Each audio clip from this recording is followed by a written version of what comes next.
Welcome to the Susan LoPresti Wellness Mind, Body, and Soul podcast, the go-to space for midlife and mature women who are ready to reclaim their health, boost their energy, and live long, vibrant, and purposeful lives. Each week, we dive deep into natural wellness, holistic healing, anti-aging strategies, and healthy lifestyle habits to help you feel your best physically, emotionally, and spiritually. Whether you're navigating menopause, working through chronic conditions, or simply wanting to age gracefully and intentionally, this show is your sanctuary for science-backed insights, powerful stories, and soul-nourishing inspiration. So if you're a woman 40, 50, and older looking to thrive in the next chapter of your life, you're in the right place. Today's guest is PJ Glassey. PJ started personal training in 1987 and grew his business successfully for 11 years, training clients out of their homes and local area gyms. With these clients helped us test subjects, PJ invented his multi-protocol concept and refined it through 1998 when he founded the X Gym. PJ still spends hours each week studying the current research to further improve the X Gym methods. He has been a guest expert on TV, hosted his own call-in talk show on KKOL and KVI radio, and has authored many works, including local and national media articles and several books on health and fitness. PJ has been selected as one of the top fitness bloggers by several different rating sites. He continues to create free content for people through his X Gym blog. His co-author's contribution to the book, 101 Great Ways to Improve Your Health, helped make it a bestseller. Another book he co-authored, What You Need to Know About Muscle Building, 10 Top Trainers Q&E Sessions, is another success. PJ's main work is his own book, Cracking Your Calorie Code, on Amazon and Kindle 2.0, is a brain dump of most of what PJ has learned over the years through his extensive research that he has done in the field of exercise, science, nutrition, and brain science. His workout DVD, X Gym Workout Protocol, #1, was also a hot seller, especially back when people had DVD players. Who remembers them, right? Designed to introduce non-X Gym clients to the unique concept he has developed. Now his X Gym app streams numerous video workout options to subscribers. He also created a brain type test for people to discover their unique brain wiring and find hacks and shortcuts to faster results and better motivation, helping them tremendously in their health and fitness journey. His latest creation is a customized AI chatbot loaded exclusively with his own content, namely his book and more than 400 blog posts and articles over the years, allowing his gym members and app subscribers to ask him anything on health, fitness, anti-aging, and brain training to get answers instantly, 24/7, 365 days. So, without further ado, PJ, welcome to my podcast. I've been so excited to meet you, and I'm super excited for our conversation today. How are you? Doing good. Good. Very nice to meet you. Yeah, you too. Thank you. Yeah, thanks for having me, Susan. You're very welcome. So I want to start. I have a whole bunch of questions that I wrote down, but you've been a biohacker since 1987 Mm-hmm. and long before that term even became popular. So can you define biohacker for the audience and what originally sparked your passion for optimizing health and performance? Yes. So, biohacking is basically science nerds who are using science and technology to improve health. So, that can be in nutrition, that can be in fitness, that can be in brain stuff, it can be whatever, but it's using, and it's a lot of, when I say science and technology, I mean scientific research. Mm-hmm. So, a true biohacker is a research nerd and they are very open minded. So they like trying new things and experimenting with themselves and others, if they're willing, Yeah. because we're fascinated by the human body. So that's the science part. And the technology part is gadgets. So Ah, whether that be wearables or whether it be a VO2 max machine that tests your cardio endurance, whatever, it's using technology, AI even, that's part of it yeah. now that we have that. And so that's what a biohacker is, somebody that uses science and technology to get healthier and fitter, whatever their definition of healthier is. Right. Mhm. Okay. Thank you. Thank you for clarifying that. So tell us a little bit about your personal transformation. What led you to the X Gym and your unique approach to fitness and brain training? Yeah, well, the X Gym is a shortcut. Uh-huh. So I got my degree in exercise science from Seattle Pacific University in 1989. And I was a biohacker before that. But so I was really into science. I also was a psych major before I switched to exercise science. So I have a whole bunch of training classes in both of those things. And when I graduated, I became a personal trainer, helping people mentally and physically to get healthier and fitter. And so I developed an exercise methodology based on what my clients wanted. So my clients who could afford personal training, obviously they're in the higher income, and those are the busy people. Hmm. And so they wanted something that was efficient because they don't have much spare time and they don't have time to spend in a gym, especially with traditional training. Because what a lot of people don't realize is traditional training was invented in 1891 for the main purpose of bulking people up to get them jacked, big Hmm. muscles. And Eugene Sandow invented it. He was a famous European strongman that came to the US to make his fortune. And so then he did. And he was jacked. And all the other guys back in the 1800s were skinny and they wanted to be jacked like Eugene. And so they ended up talking him into selling his methodology. And that's when sets and reps were born. It's still a great method for bodybuilders that want to get jacked, and they should totally do it. But it's super time consuming because sets and reps takes a long time, especially if you want to get jacked, because that's, 2 hours if you want to get normally jacked every day. And if you want to be a pro bodybuilder, it's 10 hours a day. So it's a big time commitment. My people that I was training didn't have that kind of time and they didn't want to have that kind of time and they didn't want to spend time in the gym. So I would train them mostly out of their homes and knowing how to read research because of my exercise science degree, I just dove into that, brain science and exercise science, and developed a methodology, a fitness methodology over that 11 years that saved them time. So it kept getting shorter and shorter until finally it was 21 minutes twice a week. And that 42 minutes a week is equivalent to about 7 hours of traditional training. Huge time hack. Hmm. But they also didn't want to get jacked because they were past that point in their life. And, bodybuilding was cool back in the 80s, but then it was starting to, not be so cool anymore. And they just wanted to be toned and defined and have functional fitness and in an efficient way without getting hurt because they didn't want to do the CrossFit thing or the heavy weights, ballistic rep stuff, which I used to do, which was great for that point in my life. Hmm. And so they wanted something safer that took less time, that didn't get them jacked, but still got them toned and defined and gave them a functional fitness. So 11 years of experiments with those people as my guinea pigs got me 7 methods and 30 different splinter techniques.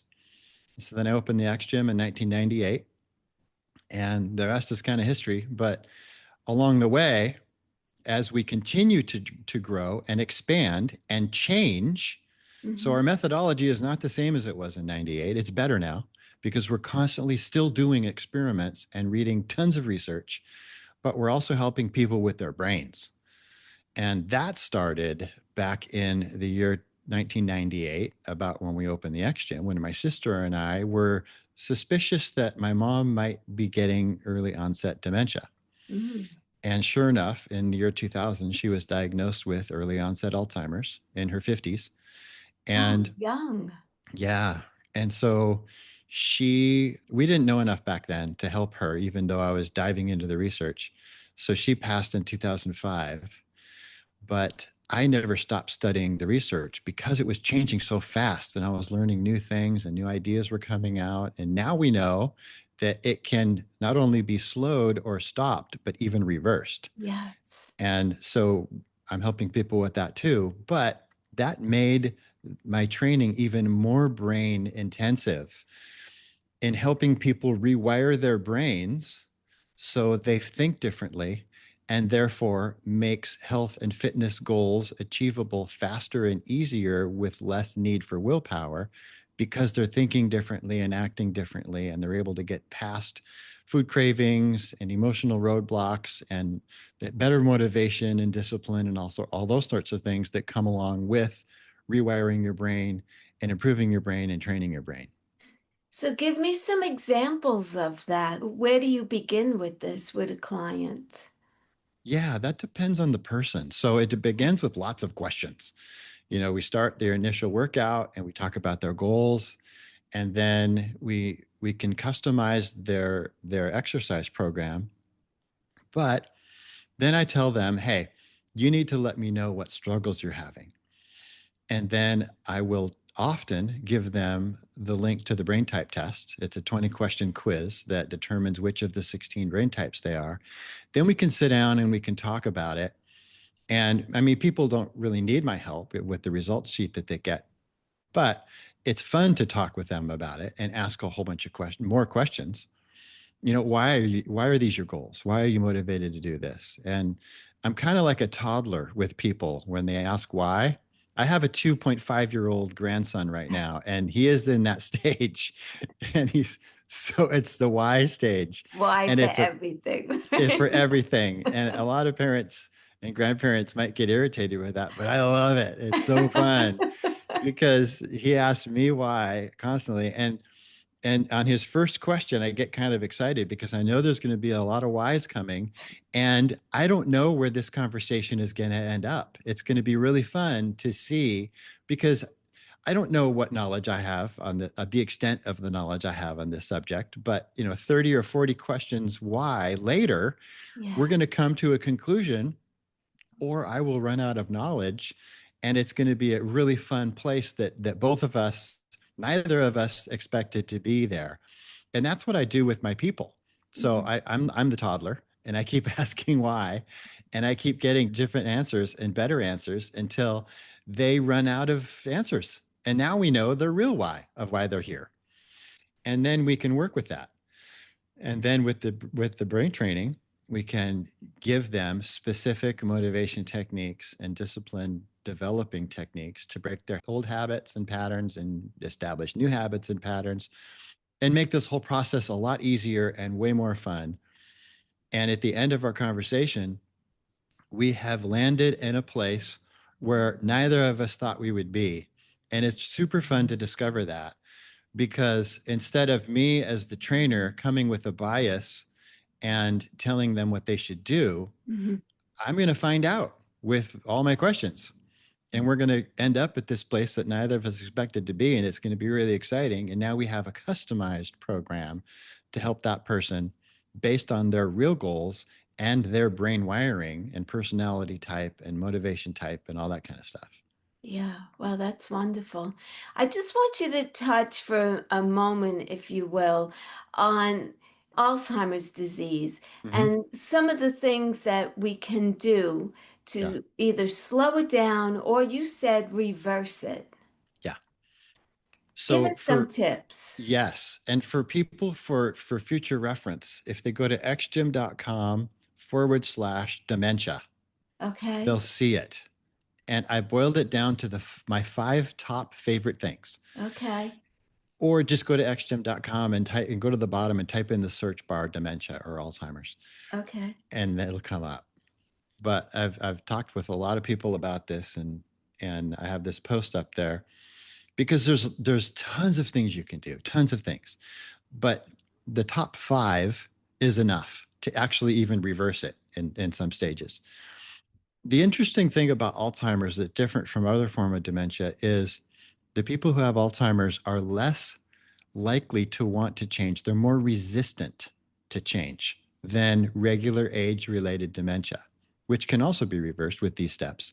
Mhm. But the people with regular run-of-the-mill age-related dementia are open to change, and they will even joke about having Alzheimer's. They don't, but they'll joke about it because they just self-deprecating humor.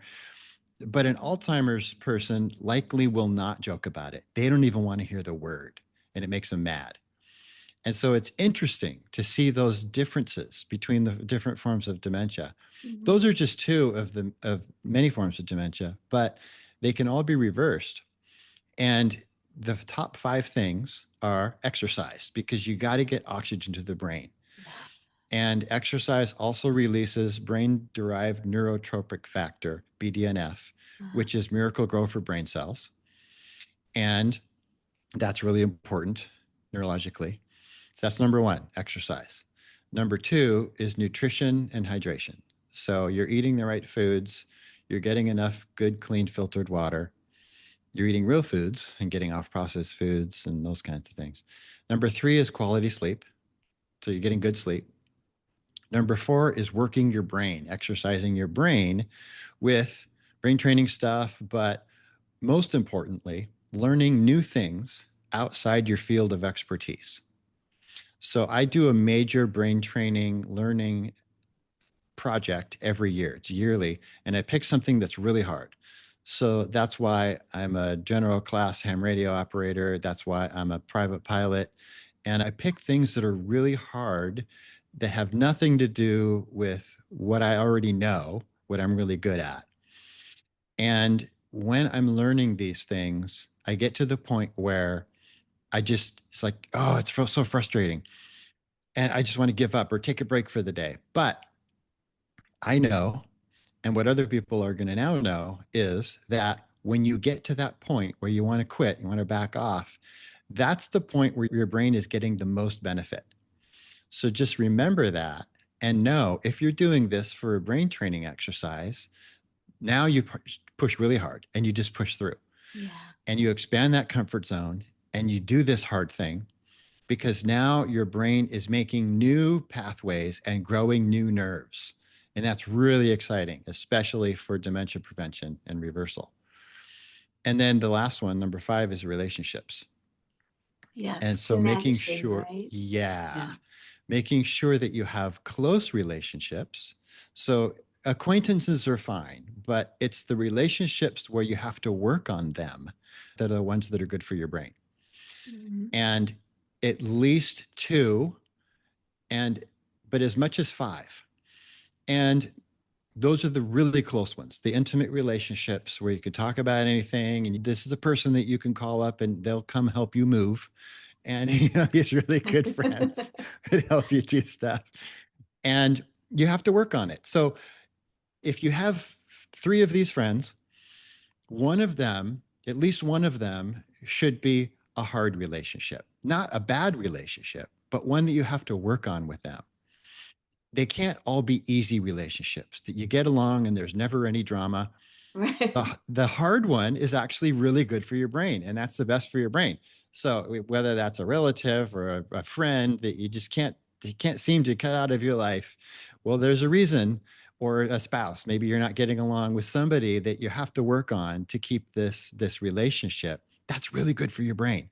So every time that you're frustrated with a relationship or someone that you have to work on really hard, just remember that you're getting amazing benefit for your brain, especially in reversing and preventing dementia. Because, Wow. yeah. That So one it's the work. I heard about connection and Hmm. socialization, Yeah. but I never heard the fact that it should be a challenging relationship, but it makes Yes. sense.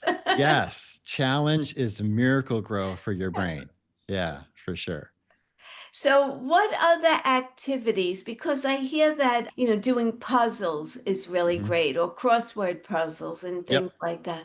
Hmm. Yeah, So puzzles and crossword puzzles would be great for me because I don't do them. But as soon right. as I get good at them, I would change to something else. Now I could still do it for fun, but Yeah, it's not a brain training exercise anymore. right. I need to move on to something else that's hard. I'm learning that I don't know and that I'm not good at. Gotcha. Hmm. Okay. That was great. Thank you for clarifying that whole thing. Let's Hmm. go on to fat loss, Hmm. anti-aging, and sustainable health. Hmm. You're known for your innovative approach to lasting fat loss and anti-aging. What Hmm. makes your method different than the traditional approaches? Well, I think my method is targets visceral fat better than other methods. Oh, Now, there's actually all exercise is great, but for instance, there are certain kinds of exercises that can make visceral fat worse or will not reduce visceral fat. One of them being long duration steady state cardio that isn't very hard. So, marathon runner, for instance, if you're doing too much of that, now you are increasing cortisol and you're increasing other hormones, other stress hormones and chemicals in your body. And so, and the visceral fat loves stress hormones. So yes. when you're stressed out, you're going to be easy. It's going to be easier to gain visceral fat. It's going to be harder to burn it off. And that's the most stubborn fat. And that's the fat around our organs, around our center of mass. Hmm. And so that is a bad type of exercise as far as too much of it is counteractive to burning fat. Because when most people say, I want to lose fat, they probably have too much visceral fat. And visceral fat is gained first when people gain weight, and it's lost last. Yeah. So that's unfair, but that's the way it is.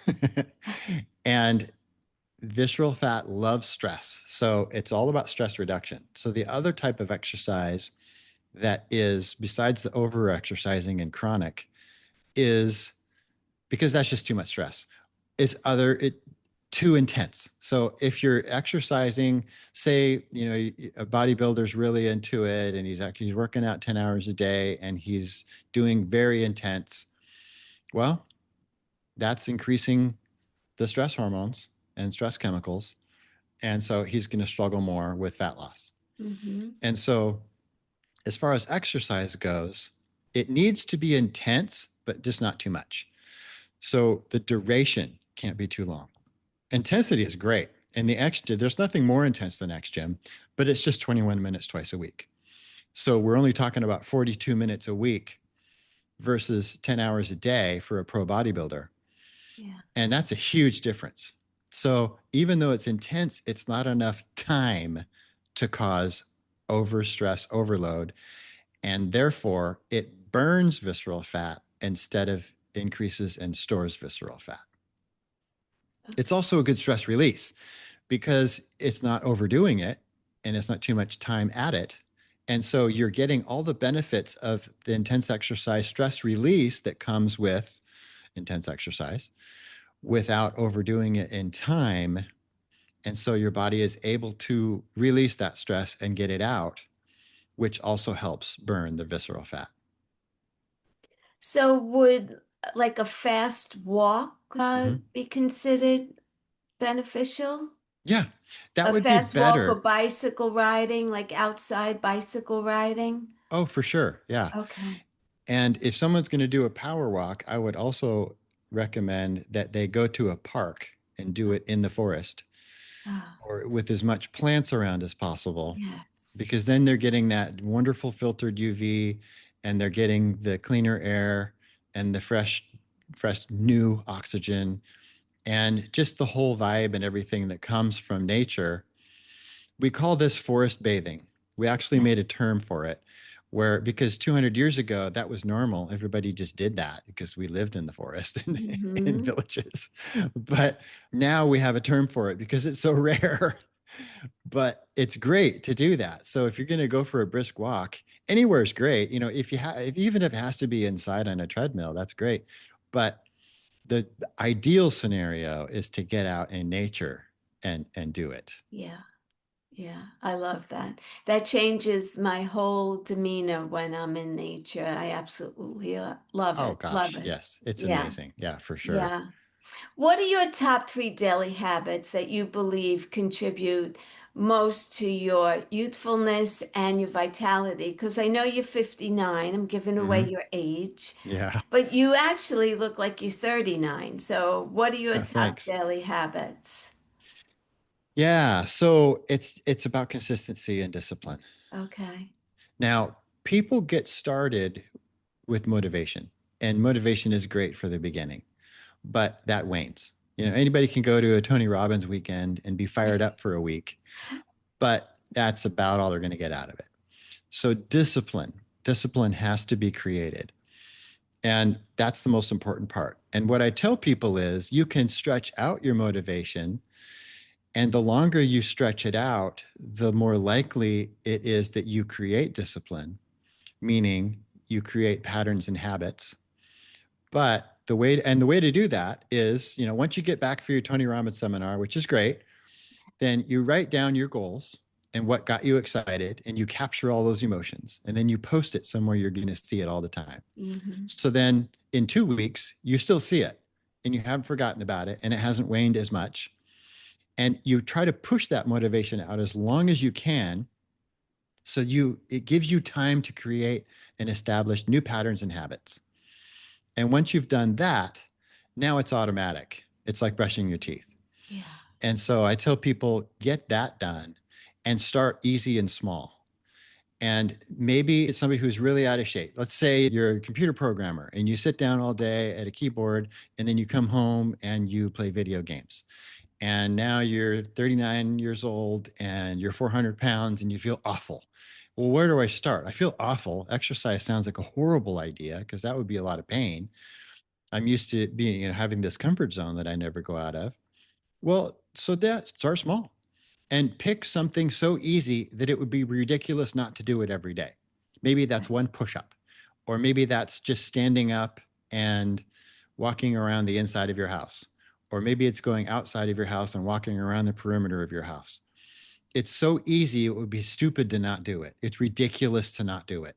Hmm. So then that becomes boring. And now you're walking around your neighborhood or just down the street and back and that becomes boring. And so then you can build on that. But the important part is it's something you do every day, no exceptions. But that's why it has to be initially so easy that it would be ridiculous to not do it. It would be Right. silly because it's so easy. And once you establish this daily thing, then you can build on it. And then now you're feeling better because you're building on it. Yeah. And now you're more motivated, you have more energy, and you have less pain. And now it becomes easier and it's snowballing. So I do lots of things for anti aging, but I did it slowly and I built over the years upon it. And so it doesn't have to be everything all at once. That's the biggest mistake people make, especially the New Year's resolutionaries, I Yeah. call them, is they go to the gym and I'm going to work out 5 hours a week and I'm going to eat perfect and all this kind of stuff. And they're done by the mid-January Yeah. because their expectations were way too high and it's way harder than they thought and they didn't realize they had food addictions now that they're struggling with and all this stuff gets in the way. And so then they just give up. So that's why you have the rest of your life to do this. So Yeah. that's the first thing is you post your goals and then you say this is for life because I want to be this person eventually, but I'm not going to be this person next month. I'm going to have realistic expectations. I'm just doing all these things for health and for life for the rest of my life. I'm going to take it at my own pace, as slow as I need, because I have the rest of my life to do this. Yeah. And then you're building at your own pace, at your speed, and not getting burned out. You don't have unrealistic expectations. And that's how you can get to the point where you're doing all the things that I'm doing, but they're automatic for me. It's like brushing my teeth Mm-hmm. because that's who I am. My identity has changed because over the years I do these things. This is what I do. This is who I am. And now it'd be ridiculous to not, because it's not me to not. I have to do these things because just like I brush my teeth. And Exactly. I look back on my past, on my like food cravings, for instance, and I was the guy that would, go to these parties where there's a birthday or whatever celebration it is. And if it was one of those square cakes, I was the most excited because I would strategically place myself in line or mull around close to the cake until I figured I could jump in line and get the corner piece. Or if there wasn't a line, I'd go ask for the corner piece because that had the most frosting. And if there was a flower on top in that corner, I'd see that's a big bonus. Yeah. And so that was a huge craving for me. But now that disgusts me and dry heave just even thinking about it because it's so gross. So my brain has changed. My brain has been rewired. And now my craving for broccoli is way more intense than it was for that corner piece of cake because I've changed my brain Yeah. with the habits that I've done over the years. It took a while, Oh, and yeah. that didn't happen overnight, but no one should expect it. They should just expect to get healthier. And their goal should be, and what they could write on their little piece of paper, along with the other goals that we talked about, is today I'm going to be a little healthier than I was yesterday. What am I going to, and then ask themselves out loud the question, okay, what can I do today to get a little healthier than yesterday?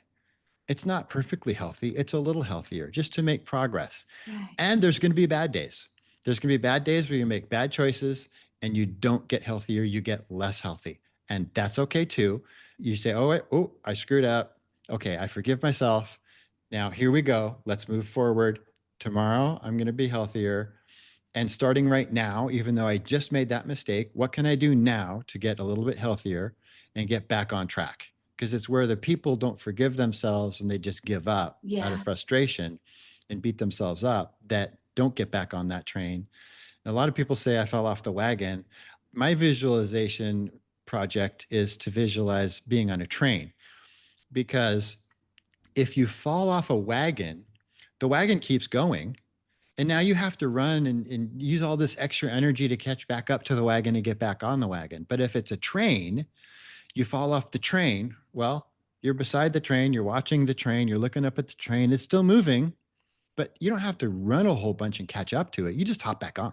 Right. And you're going to get to the station a little later than if you didn't fall off, but you're still going to get to the station. So with the train mentality, you stand up, you brush yourself off, you say, okay, I'm human. I screwed up. I messed up. I forgive myself, and then jump back on the train. Yeah. That's great analogy. Great advice. Hmm. Yeah.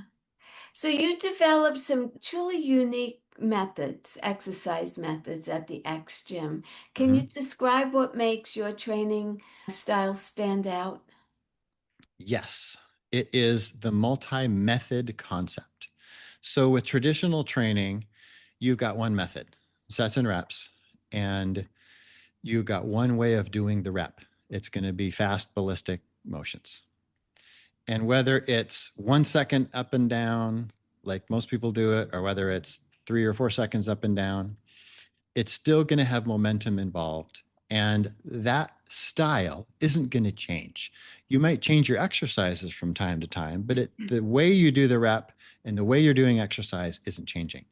And so over time, your nervous system is going to adapt to it and your results are going to slow. But if you do different methods, meaning you're doing the rep differently and you're changing that from time to time, as well as the exercises from time to time, like we do, now your nervous system can adapt and you're going to continue to get results and progress without those pesky plateaus that happen Mhm. with traditional training. Yeah. Now, my training is endurance training and strength training and nerve training.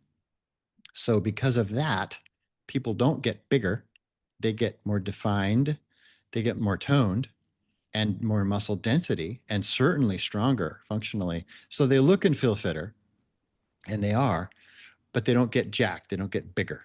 Yeah. because my people don't want that.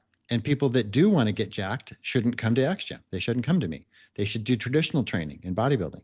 And that's great. Everything is great. CrossFit is great. Traditional training is great. X Gym is great. It's all different markets and different people. Mhm. There's not one right thing for everybody, but what is right for you is what gets you out of the house and off the couch. That's what's right for you. Yeah. And I've done lots of different things through my life in different phases and ages. And it was all good because it kept me off the couch and it kept me fit. But that's really the bottom line is my methodology is different for a certain type of person with certain goals. And it is all about changing the method.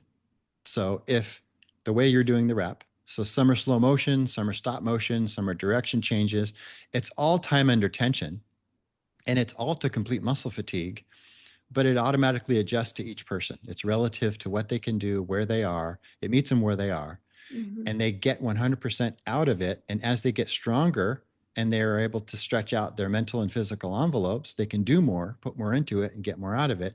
So that's how they progress. Yeah. Did you say nerve training? Yeah. Did you? What do you mean by that? Well, people that work out at X Gym get more coordinated and better at sports. So, an X Gym Ah, person who wants to take up paddleboarding and they've never done it before, they're going to do really well on their first time. They'll be like someone else who's been doing it for a month on their first time or any new sport.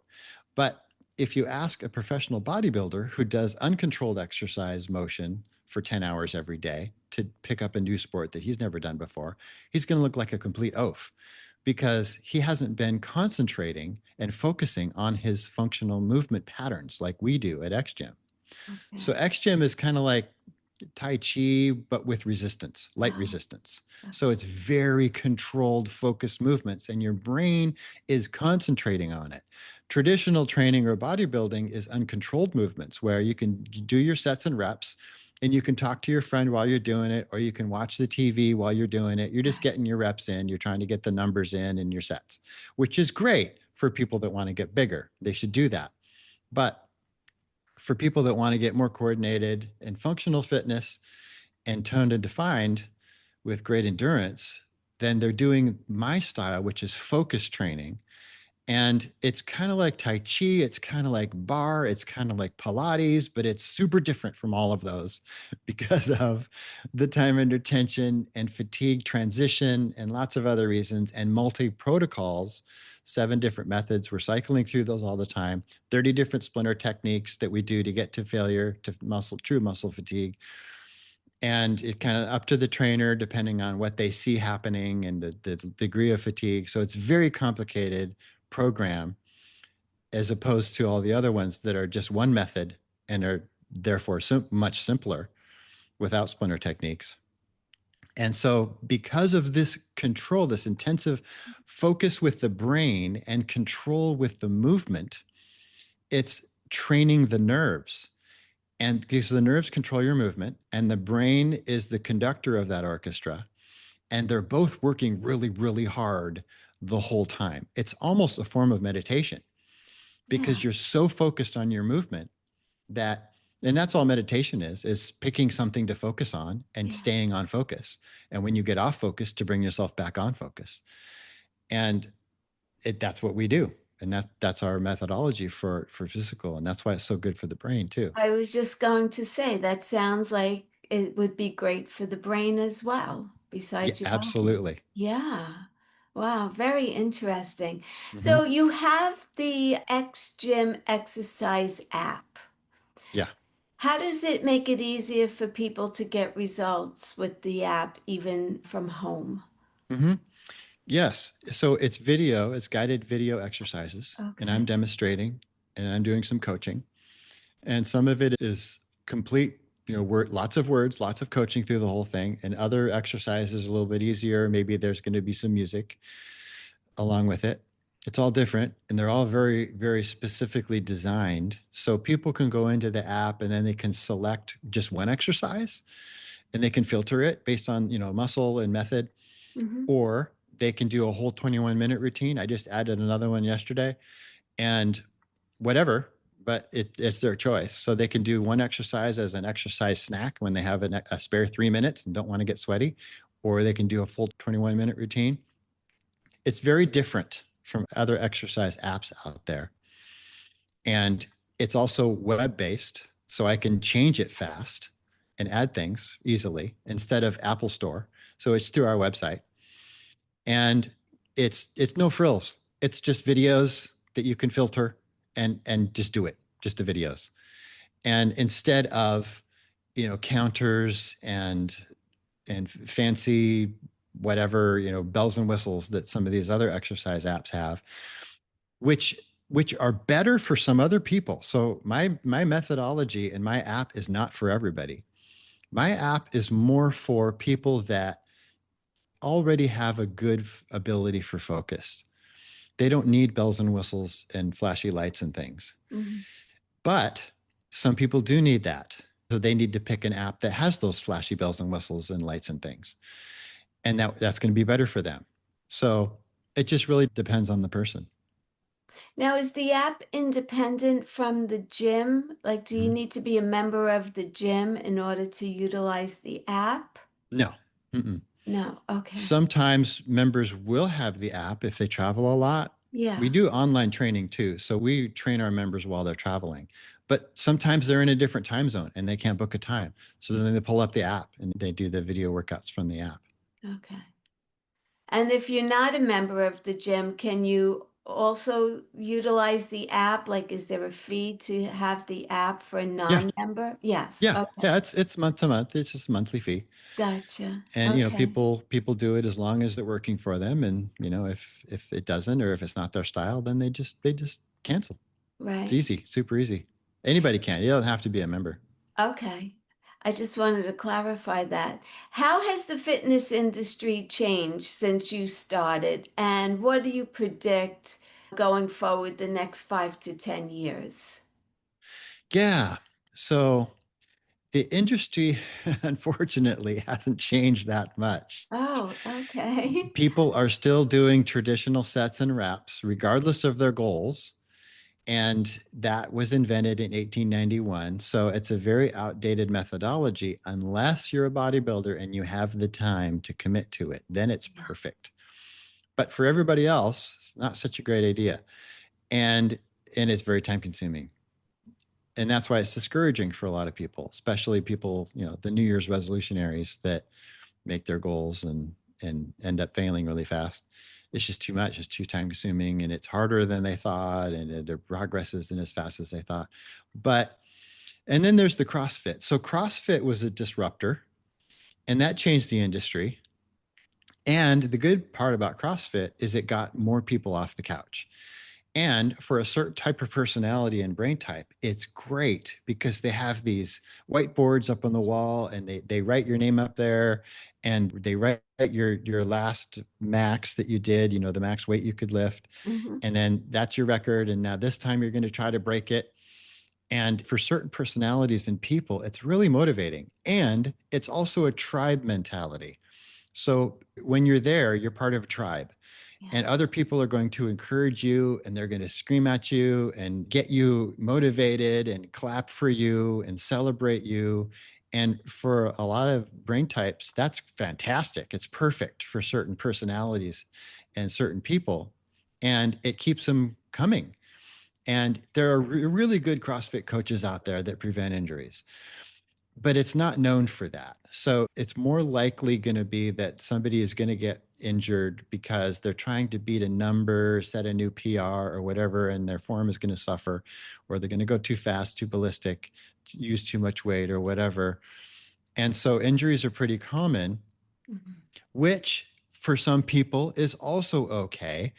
When I was in my 20s, I was doing that style before it was called CrossFit, and I would get injured, but it was okay, because I would come back to my workout in a sling because I'm a warrior. And for the mentality that I had at the time, it was perfect for me. So that time in my life, it was nothing else would have been better. It was great. So I'm not, it's definitely has its place. You just have to know what to expect. And knowing that it's a little bit more likely that you're going to get injured with that style Same with traditional training. You would just want to find a good coach that can help you prevent that, or a trainer that can help you prevent that. Yeah. And then, yeah, and just be smart. Just be smart about it, and just don't overdo it, and don't get caught up in the, okay, I got to beat my number from last time no matter what kind of a mentality. Yeah. Gotcha. So, for someone who's struggling with motivation, what are a few practical brain hacks that they can start using? Yes, I have a lot to say about that. But first, I want to go back a little bit because I didn't completely answer your question. What part of your question was about the future? Yes. And I just remembered that was part of it. So Yes. if people go to xgym.com and search for my post on the future, they can see that. And it's pretty fascinating. I won't talk about it a lot because we could talk about a lot of stuff, but it's about robotic trainers and using AI and the measurement techniques, biohacking stuff, where we'll have smart toilets where it can measure the things inside your body and then give you prescriptions based on what electrolytes you need and what vitamins you're deficient in, stuff like that. So the future is crazy, but it's also really cool. And so if people want to do that, then they can see my post. Wow, that's crazy. You're right. Yeah. So, That's the but that's way of that's the a whole nother, future. Yeah. yeah, that would be a whole nother podcast because there's so much to it. But then, Yeah. so what was the question that you asked? Someone struggling with motivation. Yeah, What are some motivation. practical brain hacks that they could start to use? Hmm. So with motivation, the first thing to do is the why technique. Just keep asking yourself, why am I motivated? Why am I feeling motivated? And what are my Mhm. goals? Why do I want these goals? Keep asking yourself until you come across your real reason. Then you can post it, remind yourself, and stretch that motivation out.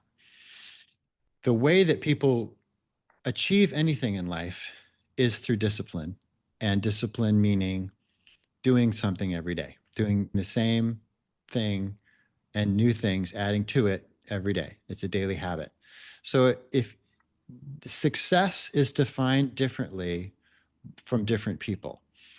So a lot of people think of monetary or material wealth as success. Yeah. That's the most common definition. And if you look at all the people who have achieved that, they have discipline. Sure, there's motivation there, but the reason that they have achieved what they have is because of their daily discipline. Hmm. So it's establishing daily habits and daily discipline, which become part of your identity. And there's a lot of people out there who have achieved material wealth and then lost it all and then got it back. And that's because they have made that part of their identity. It's who they are. So it's easy for them to get it back because it's who they are. Yes. So it's the identity that's the most important thing over motivation, and discipline creates that identity. The daily habit pattern becomes your identity. It's who you are. So that's really the most important part, way more important than motivation, which is a great starter, but it's not a good finisher, and it won't carry you through very well. It's the Mhm. discipline and the identity change. And that's where my brain type test helps people, because it changes their brain wiring, makes the daily stuff easier, and then eventually changes their identity into becoming that person. Right. Okay. Thank you for that. Mhm. So, what's one piece of advice that you would leave my listeners with who feel stuck or discouraged in their wellness journey? Mhm. What would it be? Well, that's normal for humans. Yeah. And so, first of all, you just tell yourself, hey, this is normal. It's not a negative, it's not a bad thing, and I'm not bad. And you just tell yourself, I can do this, and I'm going to do it at my own pace. And I am going to make this a goal of health. So, I'm going to get a little bit healthier every day. And I'm going to post this to remind myself. And I'm going to be really good at forgiving myself too when Yeah. I backtrack a little bit. And I'm going to get right back on that train and continue to that end station of amazing health. Now, we never arrive, right? We never, even when we're at the station, we're Yeah. still improving, Yeah. and we can still change ourselves. Even if we're 110 and we got the new Guinness Book of World Record, we can still rewire our brain. We can still push ourselves. We can still improve. We can still become a better person. And that's the idea, is to constantly get a little bit better than you were yesterday. And most days you'll do that. Some days you won't, and that's okay. You get back on the train and you stay on that train as long as you can until you fall off again, which you will, and then you get back on as quick as you can. And then that's how we get to that journey, and we finally achieve our goals at our own pace. Yeah. Right. So, how can people learn more about your work? Tell us again. Take that brain type test or try out your XGym app. Mm-hmm. xgym.com is the biggest source of information. Okay. That has everything on there. And then the other site is braintype.me. And that's the brain type test.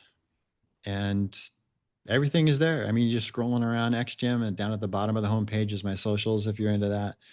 And there's the search bar down there to search blog posts and information. And people that join XGym and also or join the app get access to the XGym AI, Oh, which then they can go to that page, the member page, and ask that AI any question, and the AI will crawl my book and 500 blog posts to come up with specific answers to specific questions. wow, that's wonderful. PJ, I love what you're doing. It's incredible. And you have such passion for it. It, Mm-hmm. it embodies you, Oh, really, which thanks. is wonderful, Yeah, wonderful. It was such a pleasure to have you on today. I appreciate you coming on. I'd love to have you come back again. I'm definitely going to download the app and check it out for myself. wonderful. Yeah, Thank you. thanks. Yeah, it's great being here. Thanks for having me, Susan. Same here. Thank you all for joining today. I hope that you enjoyed this episode. If you could think of anyone who would benefit from listening to this episode, please share it out with them. Also, if you're not currently subscribed to my channel, please be sure to subscribe so that you know the next time that I release another great episode. Until the next time, be well, stay happy, and bye for now. Take good care, everyone.